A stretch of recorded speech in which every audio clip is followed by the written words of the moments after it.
Hello everyone, मैं Jitendra Kumar Patel, lecturer government polytechnic Kaushambi. अपने video lecture में आप सभी का स्वागत करता हूं। प्रीवियस लेक्चर में हम लोगों ने डिस्कस किया था कुछ केसेस के बारे में, प्लेन फिगर के बारे में, कि उसका सेंट्रॉइड क्या होता है। अब इस लेक्चर में हम लोग एक कंपोजिट लैमिना यानी टी सेक्शन का, यहाँ पे जो एग्जांपल है टी सेक्शन का, हम लोग सेंट्रॉइड फाइंड आउट करेंगे। So let us start. Question है find centroid of given T section, जिसका डायमेंशन गिवन है।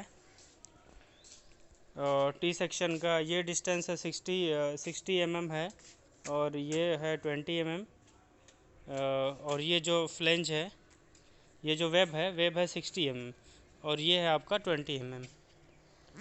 तो इस पूरे क्वेश्चन को अगर ध्यान से देखें तो इसमें कोई भी रेफरेंस एक्सिस एक्स और वाई दिया नहीं है। तो इसको सॉल्व करने के लिए हमें रेफरेंस एक्सिस को मानना पड़ेगा अपने हिसाब से। तो हमने इसको गौर से देखा तो ये पता चला कि ये सिमेट्रिकल सेक्शन है। अगर हम इस फिगर को एक एक्सिस अगर ये इस एक्सिस के थ्रू अगर इसको ऐसे काट दें तो ये मिलेगा कि ये दो इक्वल पार्ट में, इक्वल शेप में डिवाइड हो गया है। दैट मीन्स हम बोल सकते हैं कि इस एक्सिस के, ये जो फिगर है इस एक्सिस के सिमेट्रिकल है।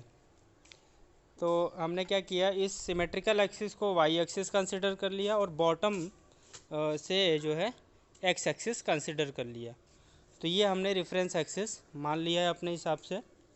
बाकी आप लेफ़्ट साइड में भी वाई एक्सिस को कंसिडर कर सकते हैं। तो इसी प्रॉब्लम को हम लोग आगे भी डिस्कस करेंगे, जिसमें वाई एक्सिस जो है वो बिल्कुल लेफ़्ट कॉर्नर पे मानेंगे। तो अभी डिस्कस करते हैं। अभी के क्वेश्चन में हमने मान लिया ये जो सिमेट्रिकल एक्सिस है, एक ऐसा एक्सिस जिसमें कि अगर फिगर को काट रहे हैं तो ये दो इक्वल पार्ट में कट जा रहा है। तो उसको हमने मान लिया ये है वाई एक्सिस अपना, और ये है एक्स एक्सिस। तो ये ये जो फिगर है वो कंपोजिट फिगर है टी सेक्शन। इसमें दो फिगर हैं। एक है आपका ये जो दो रेक्टेंगल से मिलकर बना हुआ A B D F E और सी। ये फिगर नंबर 1 हम इसको कंसिडर कर ले रहे हैं। ये रेक्टेंगल नंबर 1 हुआ, और एक दूसरा रेक्टेंगल है ई एफ एच और जी। इन दोनों से ही ये टी सेक्शन बना हुआ है। तो क्योंकि हमने जो सिंपल केसेस पढ़े हैं, सेमी सर्किल का, सर्किल का, ट्रायंगल का, रेक्टेंगल का, सेंट्रॉइड हमने प्रीवियस लेक्चर में डिस्कस किया है, उसका पूरा यूज़ करेंगे। तो अब क्या करते हैं कि since the figure is symmetrical about Y axis के सिमेट्रिकल है, तो एक्स बार ज़ीरो हो जाएगा। हमने बताया था नोट में इस चीज़ को, क्योंकि सेंट्रॉइड इसका जो है उसी वाई एक्सिस पर लाई करेगा, इसलिए एक्स बार ज़ीरो हो जाएगा। तो इस क्वेश्चन में केवल वाई बार हमें कैलकुलेट करना है। तो वाई बार का फॉर्मूला हमें पता है। अगर दो फिगर से मिल के बना है कंपोजिट लैमिना, तो वाई बार का फॉर्मूला होगा A1Y1 plus A2Y2 upon A1 plus A2। ये फॉर्मूला होगा हमारे वाई बार के लिए। तो हमें A1 क्या है, Y1 क्या है, इसको कैलकुलेट करते हैं। ये फिगर नंबर 1 जो है ABDFEC, उसको देखते हैं। उसका एरिया क्या होगा। उसका एरिया होगा इस पहले वाले रेक्टेंगल का एरिया क्या होगा। तो इसकी लंबाई और चौड़ाई का मल्टीप्लाई कर देंगे, लेंथ इंटू ब्रेड्थ, यानी कि 60 इंटू 20 करेंगे तो ये इसका आ जाएगा एरिया A1। पहले फिगर का जो एरिया होगा दैट इज़ A1। A1 की वैल्यू आ जाएगी 1200 मिलीमीटर स्क्वायर। फिर फर्स्ट सेकंड के सेंट्रॉइड की बात करेंगे, Y1 की बात करेंगे। Y1 क्या है, तो पहले फिगर की बात करते हैं। ये जो है पहला वाला रेक्टेंगल, इसका सेंट्रॉइड यहाँ पे होगा, बिल्कुल सेंटर में यहाँ पे।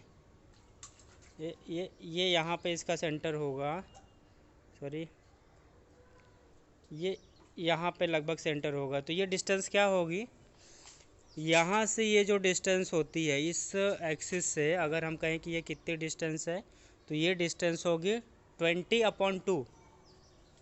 20/2 हम बात कर रहे हैं y1 की। तो y1 हमें ये बताना है कि पहले फिगर का जो सेंटर है, पहले फिगर का जो सेंट्रॉयड है, सेंट्रॉयड कहाँ, यहाँ है, जो कि यहाँ से यहाँ तक कितनी डिस्टेंस है, 10, 20 का 2 यानी कि 10। लेकिन हमारा जो रेफरेंस एक्सिस है वो है एक्स एक्सिस यहाँ पे। तो y1 की जो वैल्यू है, पहले फिगर का जो y1 है, यानी कि उसके सेंट्रॉयड का जो है इस एक्स एक्सिस के रेफरेंस पे बताना है डिस्टेंस। तो ये कितना होगा, ये आपका होगा, ये यहाँ से यहाँ तक 10 हो गया, 20/2 10, और प्लस ये हो गया 60। तो y1 की वैल्यू हो जाएगी 20/2 प्लस 60, तो ये आ जाएगा 70 मिलीमीटर। ये है y1। इसी चीज़ को ध्यान देना है कंपोजिट फिगर में कि किस रेफरेंस एक्सिस के थ्रू हमें y1 चाहिए। तो ये 70 मिलीमीटर आ गया, एरिया हो ही गया। अब दूसरे फिगर की बात करते हैं। तो सेकंड फिगर है, एक रेक्टेंगल है EFHG, इसकी बात करते हैं। तो इसका सेंट्रॉयड कहाँ होगा, बिल्कुल यहाँ पे होगा। तो हमें पता है ये रेक्टेंगल जो भी है उसका यहाँ से कितनी दूरी, इस एक्सिस से कितनी दूरी पे होता है, हमें पता है कि ये 20 का हाफ होता है। बट ये हमें चाहिए y2 का क्या मतलब है, y2 का मतलब इसका जो सेंटर ऑफ ग्रेविटी है एक्स एक्सिस के रेफरेंस, एक्स एक्सिस से कितनी दूरी पे है, तो ये कितनी दूरी पे है ये हमें चाहिए। तो ये क्या होगा, 60 का हाफ होगा। ये टोटल फिगर यहाँ से यहाँ है, इसकी बात कर रहे हैं। ये डिस्टेंस है 60, तो 60 का हाफ होगा। तो ये y2 का वैल्यू आ जाएगा 60/2, दैट मीन्स 30 मिलीमीटर। एरिया दूसरे फिगर का हो जाएगा 60 × 20 यानी कि 1200 मिलीमीटर स्क्वायर। तो फॉर्मूला से आ जाएगा y bar equal to A1 y1 plus A2 y2 upon A1 plus A2 apply कर देंगे, इससे कैलकुलेट हो जाएगा 50 सेंटीमीटर। ये y बार का मान आ गया। तो सेंट्रॉयड जो है हमारा क्या है इस फिगर का, x बार y बार, x बार का मान 0 और y बार 50।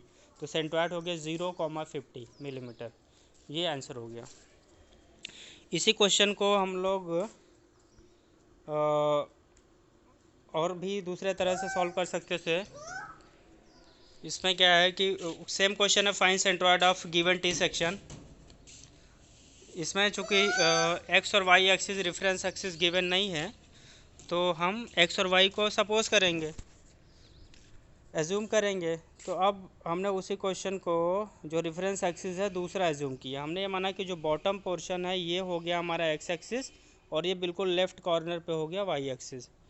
चूँकि अगर एक्सिस नहीं दिया है तो हमको मान के बताना पड़ेगा।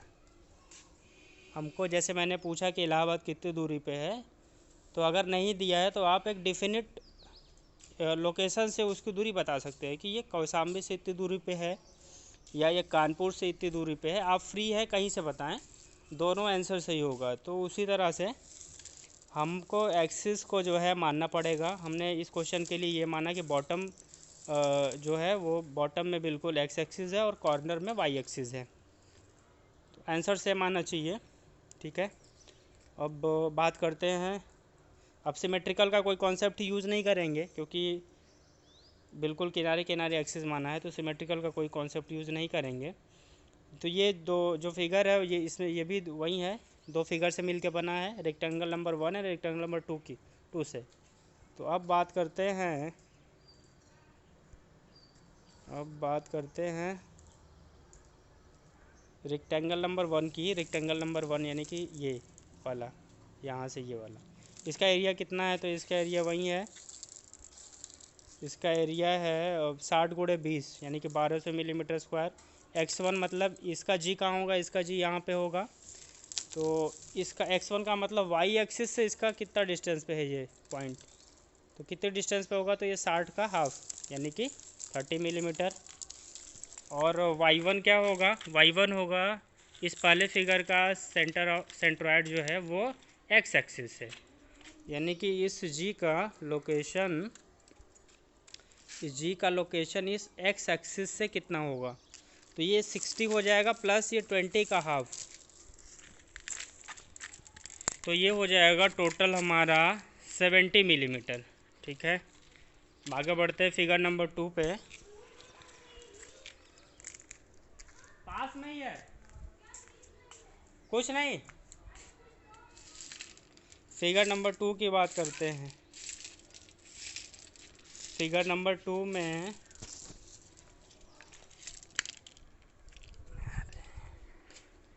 फिगर नंबर 2 का एरिया क्या है, A2 that is 60 into 20। X2 क्या है, X2 है दूसरे वाले फिगर का सेंटर ऑफ ग्रेविटी। ये X2 का मतलब वाई एक्सिस से कितनी दूरी पे है ये, तो ये कितना होगा, तो ये बिल्कुल उसी तरह होगा जो ये डिस्टेंस था इसका, ये यहाँ से यानी कि 30। और y2 का मतलब है x एक्सिस से ये लोकेशन कितनी दूरी पे होगा, ये जो g है वो x एक्सिस से कितनी दूरी पे होगा, तो ये होगा 60 का हाफ होगा, टोटल 60 का ये हाफ होगा, ये दूरी चाहिए हमें x एक्सिस से, तो ये होगा 30। तो y2 का मान आ गया 30। अब फॉर्मूला अप्लाई कर देंगे और ये आ जाएगा 30 मिलीमीटर, वाई बार का मान आ जाएगा 50 मिलीमीटर, तो सेंट्रोइड आ जाएगा x बार y बार 30 इंटू 50। तो दोनों आंसर सेम है क्योंकि उसमें वाई एक्सिस बीच में था तो सेंट्रोइड x बार 0 आया था। अब यहाँ वाई एक्सिस कॉर्नर से बता रहे हैं, तो कॉर्नर से कितना बता रहे हैं 30, तो कॉर्नर से 30 बता रहे हैं, तो ये यहाँ हुआ कॉर्नर 30, ये मतलब यहाँ कहीं भी होगा, इधर कहीं होगा, लेकिन कॉर्नर से इस वाई एक्सिस से 30 का मतलब है इसी लाइन में, या तो यहाँ होगा या तो यहाँ होगा या तो यहाँ होगा, तो दोनों आंसर सेम है। Thank you.